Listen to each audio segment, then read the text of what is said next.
어떤 분이 이런 질문을 어느 신학자에게 질문을 했다고 합니다. 하나님의 선택받은 그 이스라엘 민족이 축복을 받은 증거가 무엇인가 그랬습니다. 하나님께서 이스라엘 백성을 택하시고 그들에게 복을 내리셨다면 적어도 지금 이 순간에는 미국처럼 그래 큰 땅을 물려받든지 아니면은 기름이 많이 나오는 그런 비옥한 땅을 물려받든지.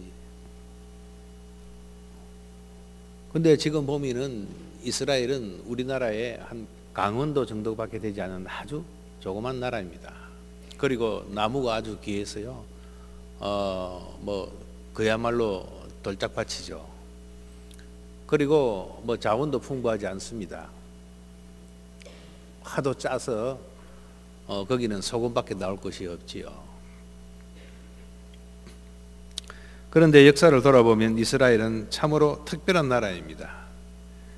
수천 년의 역사 가운데 지구상에 그대로 존재하고 있는 그런 나라는 아마 유일하게 이스라엘밖에 없기 때문입니다. 이처럼 이스라엘이 특별한 것은 이스라엘 자체가 특별한 것이 있어서가 아니고 하나님께서 이스라엘을 특별한 관계 가운데 취급해 주셨기 때문입니다. 마찬가지로 오늘날 우리 성도들이 하나님과 특별한 존재가 된 것은 우리 자신 가운데 있는 그 무엇 때문에 특별한 존재가 된 것이 아니고 하나님께서 우리 한 사람 한 사람을 특별히 취급해 주시고 특별한 관계 가운데 우리를 불러주셨기 때문입니다. 하나님께서 이스라엘을 특별하게 취급하시는 또 인도하시는 그 방법 가운데서 저희들이 발견하는 것이 여호와의 사자입니다. 이제 이스라엘의 특별한 위치를 여호와의 사자라는 그런 내용 가운데 한번 살펴보기를 원합니다. 두 가지로 살펴보겠습니다. 그 첫 번째가요, 여호와의 사자를 하나님께서 예비하시고 이스라엘 가운데 두신 것은 하나님은 보호하시는 하나님이십니다. 우리는 이 말에 대해서 너무나도 많이 들어왔습니다. 하나님께서 우리를 보호하시고 인도하신다. 그것이 과연 이스라엘 백성들에게는 어떠한 의미가 있고 또 오늘을 사는 우리들에게는 어떻게 와닿아야 하고 우리는 그것을 어떻게 이해해야 되는지 오늘 첫 번째로 살펴볼 말씀입니다. 두 번째는요, 여호와의 사자는 특별히 말씀을 하시는 분으로 표현되고 있습니다. 21절에 보면 너희는 삼가 그 목소리를 청정하고 그를 노엽게 하지 말라 이렇게 되어 있습니다. 이 사자는 말씀하시는 분이요 노여워하실 수 있는 인격적인 그런 분입니다. 왜 하나님께서 벼락을 내리신다든지 갑자기 우리에게 횡재를 만나게 하셔서 늘 기적을 베푸셔서 우리에게 다가오시지 아니하시고 왜 말씀을 주시는가 말이죠. 말씀하시는 하나님은 이스라엘에게 또 어떠한 의미가 있고 오늘을 사는 우리들에게는 어떻게 그 하나님을 이해해야 할지 이것을 두 번째로 살펴보도록 하겠습니다. 첫 번째, 보호하시는 하나님입니다. 여러분 20절을 다시 한번 보도록 하십시다. 내가 사자를 내 앞서 보내어 길에서 너를 보호하여 너로 내가 예비한 곳으로 이르게 하리니 했습니다. 가장 확실하게 알 수 있는 것은 내가 예비한 곳으로 너희를 이르게 하겠다 하는 것입니다. 이것은 바로 하나님 자신이 직접 개입하시고 이스라엘 백성들의 앞길을 책임지시고 가나안 땅으로 인도하신다 그런 뜻입니다. 애굽에서 나온 이스라엘 백성들이 애굽에 있을 때하고 달라진 것이 무엇이 있습니까? 애굽에서 나오자마자 그들은 더 강한 그러한 부족이 되었습니까? 그렇지 않은 것 같습니다. 애굽에 있을 때하고 애굽에서 나온 이스라엘 백성에게 가장 급격하게 볼 수 있는 그 변화는 바로 하나님이 그들과 함께 하신다는 그런 체험입니다. 바로 임마누엘의 체험이 생기는 것입니다. 그들 앞에 하나님께서 보내신 여호와의 사자가 있다 하는 것입니다. 하나님 자신이 그들을 인도하시고 계십니다. 보호자가 이제 생긴 것입니다. 오늘날 우리 그리스도인들이 예수를 만나고 나서 신앙을 가지고 신앙생활을 한다는 것은 바로 임마누엘의 복이 있다는 것을 의미하고 있습니다. 여러분, 예수를 믿는다고 해서 갑자기 사업이 횡재를 하고 너무너무 잘 되고 또 안 되던 일들이 막 풀리면서 모든 것이 나의 원대로 다 되어지는 것, 그것이 바로 예수를 믿는 진정한 의미는 아닙니다. 예수를 믿고 이제 예수와 함께 하는 삶이 되었다고 하는 것은, 그리스도인이 되었다고 하는 것은 임마누엘 체험이 있다는 것입니다. 하나님이 이제 우리와 함께 하신다는 것을 체험하면서 살아갈 수가 있는 것입니다. 특별히 노예였던 이스라엘 백성들에게 보호자가 있고 인도자가 있다는 것은 여러분 엄청난 충격입니다. 그들은 어떻습니까? 늘 억압 가운데 있었습니다. 그들은 노예였습니다. 노예였던 그들을 보호하시고 인도하시기 위해서, 그들을 위해서 누군가가 무엇을 준비한다, 예비해 준다 하는 것은 상상할 수가 없는 그러한 일이었습니다. 불가능한 일 아니겠습니까? 종들입니다. 종을 위해서 누가 무엇을 예비하겠습니까? 그들은 400년이 넘도록 그런 생활을 해온 그들에게 누군가가 그들을 위해서 예비한다, 보호한다, 인도한다 하는 것은 그들에게는 상당히 충격적인 일입니다. 그렇기 때문에 여호와의 사자가 그들 앞에서 예비된 곳으로 그들을 인도하고 그들의 가는 길에 보호한다는 것은 이스라엘 백성들에게 있어서는 상상조차 할 수 없었던 일이었습니다. 그러나 오늘날 저와 여러분에게는 어떻습니까? 그러한 충격이 있으십니까? 임마누엘의 감격이 실제로 이스라엘 백성들에게 얼마나 강하게 주어졌을까요? 또 우리들에게는 임마누엘의 그 감격과 체험이 우리의 삶을 뒤흔들어 놓을 만한, 또 바꾸어 놓을 만한 그런 충격적인 그러한 사건이 될 수 있는가 하는 것을 한번 생각해 보시기 바랍니다. 보호하시는 하나님, 하나님께서 사자를 두시고 이스라엘 백성을 인도하시는 것은 두 가지의 의미가 있습니다. 이스라엘 백성들의 형편을 아시고 하나님께서 여호와의 사자를 두셨습니다. 그것은 바로 하나님은 아신다는 것입니다. 아시는 하나님입니다. 이스라엘 백성들이 얼마나 연약하고 그들이 노예 생활 가운데서 얼마나 지쳐있고 또 광야 생활이 얼마나 힘들다 하는 것은 하나님은 다 알고 계십니다. 그리고 광야에서는 그들이 원하는 것이 나오지 않는다는 것도 하나님께서는 알고 계셨습니다. 모든 것이 하나님의 손에서 이루어져야 됨을 하나님은 누구보다도 잘 알고 계셨습니다. 보호가 필요한 백성들이 바로 이스라엘입니다. 그들은 억압을 받고 많은 착취 가운데 있었기 때문에 쉽게 상처를 입을 수 있는 그런 사람들이었습니다. 또한 그렇기 때문에 쉽게 두려워할 수도 있었을 것입니다. 그러한 그들이 한 번도 가본 적이 없는 그런 약속의 땅을 향해서 지금 나아가고 있습니다. 급히 나왔기 때문에 특별히 준비할 것도 없겠지만 실제로 준비할 만큼 충분히 준비하지도 못하고 그들은 그대로 뛰쳐나왔습니다. 어쩌면 우리 인생길이 그런지도 모르겠습니다. 뭔가 다 준비했는 것 같은데 보면 허점이 한두 가지가 아닙니다. 뭔가 큰일을 치른 것 같은데 아쉬움이 남을 때가 참 많이 있습니다. 우리들의 일들이 그럴 수가 있고 우리들의 비즈니스가 그럴 수가 있습니다. 어쩌면 이제 신앙생활 하면서 10년, 20년, 30년 되신 여러분들에게 지나온 시간을 되돌아볼 때 지금까지 남은 것이 무엇인가 아마 의아하게 생각할 수도 있겠습니다. 그럼에도 불구하고 하나님께서는 우리의 형편을 아셨고 우리를 오늘 이 자리까지, 이 시간까지 인도하셨다는 것을 우리는 먼저 기억을 해야 합니다. 우리들에게 예수 그리스도를 보내시고 성령을 영원토록 떠나지 아니하도록, 한 번 오신 성령은 두 번 다시 떠나지 아니하도록 하나님께서 그처럼 우리들에게 구원의 은혜를 베푸시는 이유가 무엇입니까? 우리는 워낙 넘어지기를 잘하고 워낙 불순종을 잘하고 워낙 틈만 생기면 제각기 갈 길을 가는 어리석은 양처럼 우리 자신이 제갈 길을 찾는데 너무 바쁜 인생들이기 때문에 하나님께서는 직접 우리를 붙들고 가시겠다는 것입니다. 그것을 로마서 8장 35절에서 사도 바울은 이렇게 표현을 했습니다. 예수 그리스도 안에 있는 하나님의 사랑에서 우리를 끊을 자가 없다 그랬습니다. 기근이든 죽음이든 뭐 적실이든 핍박이든 그 무엇도 그 어떠한 권세도 하나님의 사랑에서 우리를 끊을 수가 없다라고 했습니다. 그래서 하나님의 사랑은 우리가 어렵고 힘들 때 더 가까이 오는 사랑이고 더 끈질기게 우리를 붙드는 사랑이요 끊을 수 없는 사랑입니다. 이제는 완전히 세상 끝날 때까지 너희와 항상 함께 하시리라. 바로 임마누엘입니다. 그 축복이 있기 때문에 우리가 하루하루 살아갈 수가 있는 것입니다.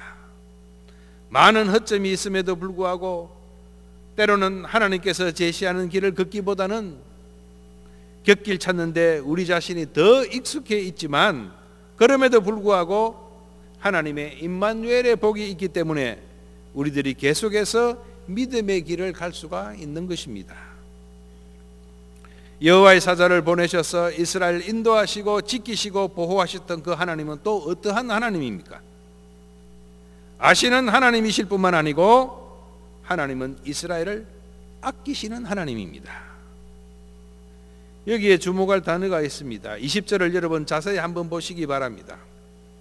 굉장히 이 부분은 우리에게 실감이 나지 않은 그런 단어일 수도 있습니다. 내가 사자를 내 앞서 보내어 길에서 너를 보호하여 라고 기록이 되어 있습니다.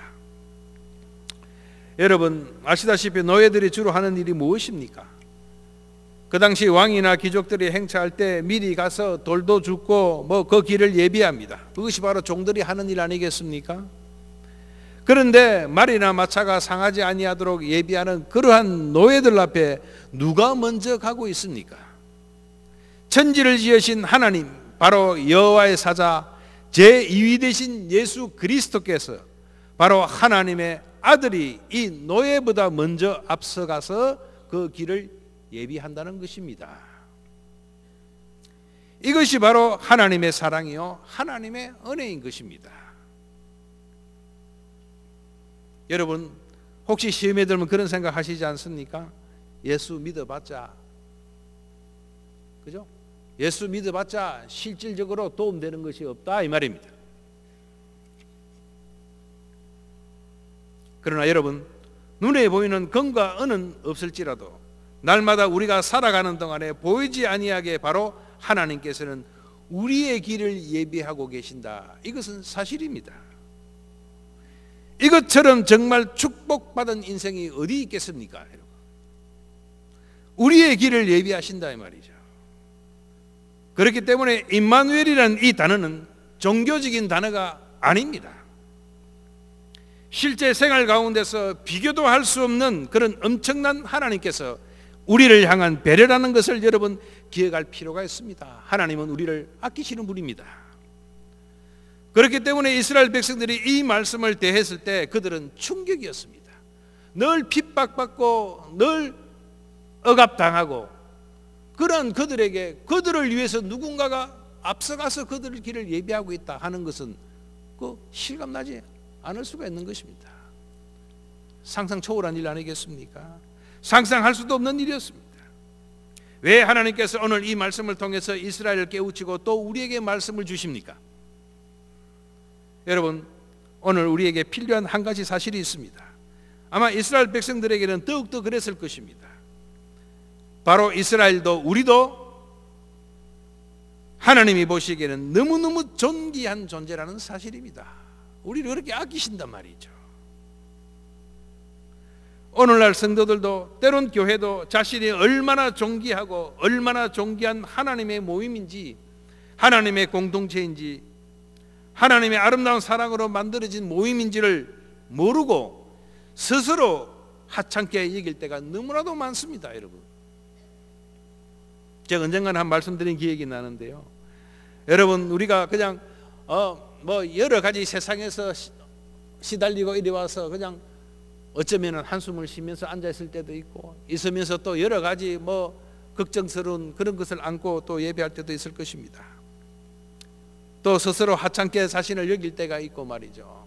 그러나 그럼에도 불구하고 예배하기 위해서 여기 모인 이 무리들을 하나님께서 얼마나 기뻐하시는가 여러분 아마 상상을 초월하실 것입니다. 천지 창조하시고 하나님께서 뭐라고 하셨습니까? 첫째 날, 둘째 날 창조, 하나님께서는 말씀으로 창조하시기 때문에 모든 것을 완벽하게 창조하십니다. 뭐 우주가 어떻게 뭐 지구가 공전하고 자전하고 돌고 뭐 계산적으로 하는 것이 아니고요. 아마 과학적으로 수학적으로 그렇게 창조하셨다면 아마 언젠가는 그것이 탈이 날 것입니다. 그러나 하나님께서는 말씀으로 창조하셨기 때문에 완벽하고 온전하게 창조된 것입니다. 얼마나 하나님께서 당신 자신께서 말씀으로 창조하셨지만 보기에 너무너무 아름다웠습니다. 하나님 자신이 봐도 너무나도 아름다워서 뭐라고 하셨습니까? 좋았더라. 그죠? 참 좋았더라. 다 지어놓고 보니까 너무너무, 가끔 그럴 때 있지 않습니까? 우리가 자기가 글 써놓고 뒤로 돌아서서 한줄 읽고 누가 쓴 일이 잘 썼다. 그죠? 자기가 쓴 거 보고도 감탄할 때가 있잖아요. 그죠? 하나님 지으셔가지고 너무너무 흡족해 하셨습니다. 그래서 히브리어로 토브라는 단어를 썼습니다. 선하다고 번역이 되어 있죠. 번역을 하죠. 참 좋았다. 그 토브라는 단어가 시편 138편에 하나님께 예배하기 위해서 모인 이스라엘 공동체를 보고 하나님께서는 토브라는 단어를 쓰셨다는 것이 어찌 그리 아름답고 선한가.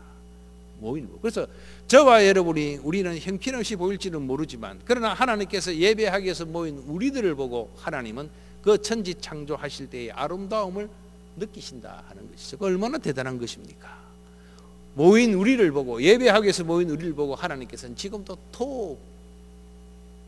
얼마나 아름다운가 하는 것을 천지 창조하시고 난 뒤에 그 아름다움을 동일하게 우리를 보고 느끼고 계신다는 사실입니다. 그래서 이스라엘 그들은 스스로 존귀해질 필요가 있습니다. 노예 정신을 깨뜨릴 필요가 있었습니다. 존귀함을 실감할 필요가 있었던 것입니다. 여러분, 때로는 우리들이 스스로 못났다고 생각할 때가 있을 것입니다. 가끔은 실패한 인생처럼 보일 때가 있을 것입니다. 때로는 어려워지고 힘들어지면 스스로 열등감에 빠질 때도 있습니다. 그럼에도 불구하고 이 사실만큼은 여러분 잊어버리면 결코 안 될 것입니다. 임마누엘의 이 사실 자체가 나는 존귀하다는 사실입니다. 여러분, 나는 하나님 앞에 존귀한 자다. 여러분, 이걸 믿으십니까? 믿으셔야 해요. 존귀하다 이것입니다. 우리가 존귀함을 잃어버리면요, 사람이 추해집니다. 존귀함을 잃어버릴 때 다른 사람을 존귀하게 여길 수가 없게 됩니다. 이 존귀함을 잃어버릴 때 예배를 통해서 섬김을 통해서 하나님을 존귀한 분으로 인정을 못하게 되는 것입니다. 그렇기 때문에 정말 이스라엘 백성들에게 필요했던 것은 많은 양식과 강한 군대가 아니고 이전에 그들 스스로 존귀함을 회복하는 일이었습니다. 이스라엘 백성들이 왜 쉽게 우상 숭배에 빠져들고 그들이 타락하고 부패하고 변질했습니까? 양식이 없어서 그랬습니까? 강한 군대가 없어서 그랬습니까? 아니요. 자신의 존귀함을 잃어버렸을 때였습니다. 스스로 존귀함을 버려버리는 것입니다. 바로 이스라엘의 우상 숭배는 스스로의 존귀함을 내팽개치는 그런 일입니다. 저는 오늘날 우리 그리스도인들의 신앙의 위기는 다른 데 있지 아니하고 물질에 있지 아니하고 건강에 있지 아니하고 명예에 있지 아니하고 스스로 존귀함을 무참히 깨어버리는 데 있다고 저는 생각하고 있습니다. 얼마나 존귀한 핏값으로 세운 교회임에도 불구하고 때로는 얼마나 우리들이 교회를 업신여기고 때로는 형제 자매들을 얼마나 존귀하게 여기지 못하는가 말이죠. 우리 자신은 또 스스로에게 어떻습니까? 조그마한 일이 일어나면 저희는 스스로 존귀함을 포기해버립니다. 쉽게 열등감에 빠지고 침체에 빠져서 도저히 자기 자신이 하나님 앞에 보호를 받고 있고 하나님께서 임마누엘 하셨다는 그 감격을 스스로 뭉개버리는 그런 자리에 저희들을 빠질 때가 참 많이 있습니다. 베드로전서 2장 9절에 보면요, 이런 말씀이 있습니다. 오직 너희는 택하신 족속이요 왕같은 제사장들이요 거룩한 나라요 그의 소유된 백성이니 라고 합니다. 너희는 택하신 족속이요 왕같은 제사장이요 거룩한 나라요 소유된 백성이다. 이게 누구한테 한 말인 줄 아십니까? 베드로전서 1장 1절에 보면요, 소아시아에 흩어져 있는 나그네에게 보낸 편지입니다. 그들은 거룩한 나라가 아닙니다. 대부분 노예입니다. 그런데 이 왕같은 제사장이 될 수 없는 사람들입니다. 그런데 왕같은 제사장들이다. 거룩한 나라다. 거룩한 나라가 아니죠. 이것은요, 특별히 고난과 핍박 가운데 있는 성도들에게 다시 한번 존귀함을 회복하고 스스로 인정할 수 있도록 그들을 권면하는 말씀입니다. 비록 흩어져 있는 그런 나그네들이지만 뭐라고 합니까? 너희는 택하신 족속이고 왕같은 제사장들이다. 거룩한 나라다. 그의 소유된 백성이다 라고 스스로 존귀함을 일깨워주는 그런 말씀이라는 것이죠. 여호와의 사자는 바로 우리를 아시는 하나님의 특별한 은혜의 배려요, 우리를 아끼시고 존귀히 여기시는 하나님의 사랑인 것을 우리는 깨달아야 합니다. 비록 자신이 육신적으로 경제적으로 다른 사람을 위해서 해줄 수 있는 것이 아무것도 없는 사람이라 할지라도, 세상적으로 볼 때 정말 보잘것이 없는 사람이라 할지라도, 그럼에도 불구하고 나는 하나님의 존귀한 존재다. 여러분, 이 사실만큼은 잊어버리면 안 됩니다. 정말 가진 것도 없지만, 건강도 없고 배운 것도 없지만, 그러나 우리는 남이 갖지 못한 것, 가진 것 있지 않습니까? 바로 예수 그리스도를 아는 지식이요 그 사랑이요 임마누엘의 확신입니다. 여러분, 이 세상에서 가장 아름다운 인생은요, 극한 절망과 외로움과 고통과 슬픔에 잠겨도 그 어떠한 고난과 역경을 만난다 할지라도 하나님의 위로와 임마누엘의 확신을 가지고 스스로를 존귀하게 여길 수 있는 그 인생이 정말 아름다운 인생입니다, 여러분. 그리고 바로 하나님은 그러한 인생을 통해서 일해 오셨다는 사실을 여러분 믿으시기를 바랍니다. 두 번째로요, 21절을 보면서 말씀하시는 하나님을 간략하게 살펴보겠습니다. 다 같이 21절 한번 보겠습니다. 너희는 상과 그 목소리를 청종하고 그를 노엽게 하지 말라 했습니다. 여호와의 사자를 보내셔서 이스라엘 보호하시는 하나님은 이스라엘을 존귀케 여기시는 하나님입니다. 그런데 하나님께서 특별히 여호와의 사자의 모습을 그려주실 때에 그의 목소리를 청종하라고 했습니다. 그렇다면 그 사자는 바로 말씀하시는 사자요, 말씀하시는 하나님은 또 어떠한 의미가 있습니까?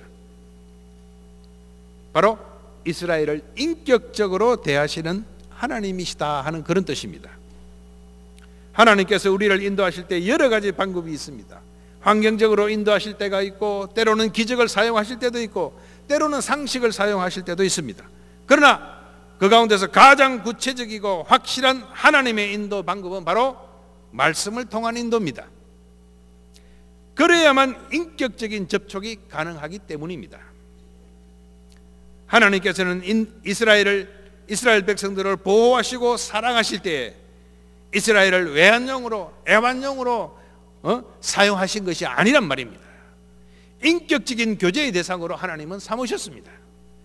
비록 피조물이기는 하나 하나님께서는 인격적인 교제의 대상으로 하나님은 삼으셨다는 것입니다. 그렇기 때문에 하나님께서는 말씀하시는 하나님으로 이스라엘 가운데 오시는 것입니다. 하나님께서 지금도 우리에게 말씀하시는 이유가 무엇입니까? 일방적으로 사랑을 베푸시고 흡족해 하시는 하나님이 아닙니다. 자발적인 청정과 순종과 헌신을 통해서 또 하나님께서 베푸시는 사랑을 만끽하고 하나님을 사랑하는 표현들을 통해서 우리가 찬양을 드리고 기도도 하고 예배하고 하나님께서 주신 은사를 활용함으로 해서 계속해서 동행하는 것을 하나님께서는 원하시기 때문입니다. 하나님의 관심은 우리가 가지고 있는 그 무엇이 아닙니다. 우리의 외모라든지 혹은 갖춘 여러 가지 인간적인 자질이라든지 조건들이 아니고, 하나님의 관심은 바로 우리가 하나님의 말씀에 청종하고 있는가 아닌가 여기에 하나님은 관심을 두십니다. 그것을 하나님께서는 보고 계십니다.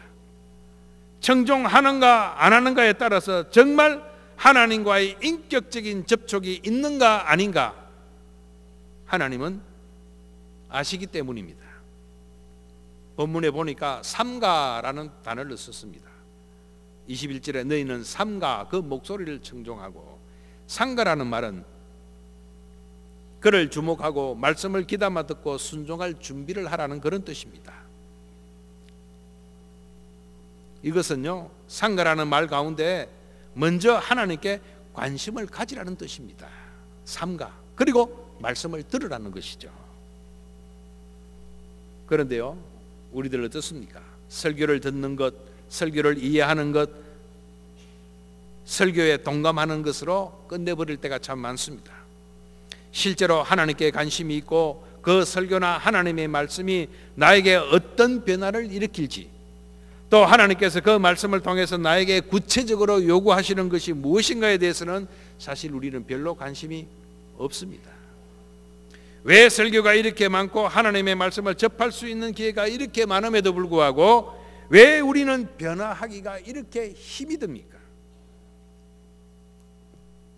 그것은요, 실제적으로 청종하지 않기 때문입니다.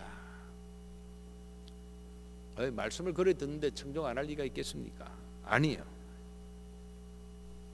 예레미야 22장 21절에 보면요, 내가 평안할 때에 내가 내게 말하였으나 내 말이 나는 듣지 아니하리라 하였나니 내가 어려서부터 내 목소리를 청종치 아니함이 뭐라고요? 습관이 되었다고 그랬어요. 습관입니다. 이스라엘 백성들 가운데 선지자가 없었던 것은 아닙니다. 율법도 있었습니다. 그럼에도 불구하고 그들은 청종하지 않았습니다. 여러분, 청종이란 것이 무엇입니까? 바로 순종의 말씀에 매여서 그 값을 치르는 것을 의미합니다.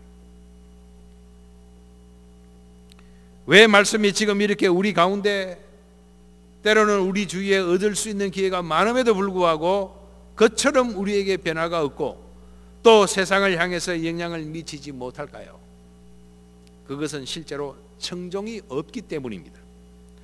설교 듣는 것으로 끝날 때가 많기 때문입니다. 더 이상 하나님과의 인격적인 교제가 우리 가운데 되어지지 않는지도 모르겠습니다. 그렇기 때문에 임마누엘의 확신이 없는, 정말 체험이 없는 종교로 기독교 신앙이 변질했는지도 모르겠습니다. 여러분, 시간이 걸리더라도 청종하는 것이 결국 우리를 살리는 길입니다. 이제 우리들은요, 말씀에 대해서 들을 기회도 참 많고 또 분별력도 있습니다. 여러 모양으로 저희들은 말씀을 접하고 있지 않습니까? 그러나 청종은요, 대가를 요구합니다. 그 말씀에 대한 값을 치러야 합니다. 아무리 기라성 같은 수백 번의 좋은 설교를 듣는다 하더라도 값을 치르지 않는다면 그 말씀은 저와 여러분하고는 아무런 관계가 없게 될 것입니다. 값을 치른다는 것이 무엇입니까? 하나님께서 무엇을 요구하시는가, 내가 어떻게 변하는가, 이런 거에 대해서 여러분 좀 곰곰이 생각해 볼 필요가 있는 것입니다. 그게 값을 치르는 것이죠. 말씀이면 말씀대로 내가 내 의지를 꺾고 한번 결단하고 변하고 살아보는 이런 값을 치러야 된다 이것이죠. 그냥 듣고 흘려버리면 무슨 의미가 있겠습니까? 바로 말씀하시는 하나님께서 원하시는 것은 가나안이 얼마나 강한가, 이스라엘이 가나안 땅에서 얼마나 강국이 되는가, 그런 것이 아니고 이스라엘이 어떻게 변화되어 가는가, 그것입니다. 그것이 말씀의 값을 치르는 것이죠. 그것이 청종이죠. 말씀을 귀담아 듣고 어떻게 이스라엘이 변화되어 가는가, 하나님은 거기에 관심이 있으십니다. 오늘도 마찬가지 아니겠습니까? 하나님께서는 말씀하시는 하나님으로 우리 가운데 다가오십니다. 실제로 순종할 수 있는 자들은 자신을 존귀 여길 수 있는 사람이라는 것을 하나님은 잘 알고 계십니다. 여러분, 정말 말씀을 듣고 그 하나라도 하나님께서 원하시는 것이 무엇인지를 한번 헤아려 보는 그런 지혜가 있기를 간절히 바랍니다.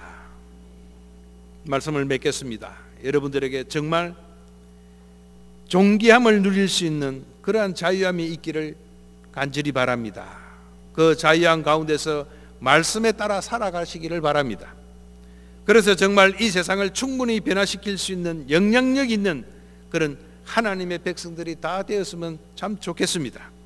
저와 여러분들 스스로가 그러한 자리까지 나아갈 수 있기를 바랍니다. 그리고 우리 경약교회가 그런 자리까지 나아갈 수 있기를 간절히 원합니다. 우리 자신 스스로 값어치를 떨어버리는 그런 품위 없는 그런 신앙생활들이 아니고 정말 하나님께서 우리를 존귀히 여기신 것처럼 스스로 존귀함을 유지하시기를 바랍니다.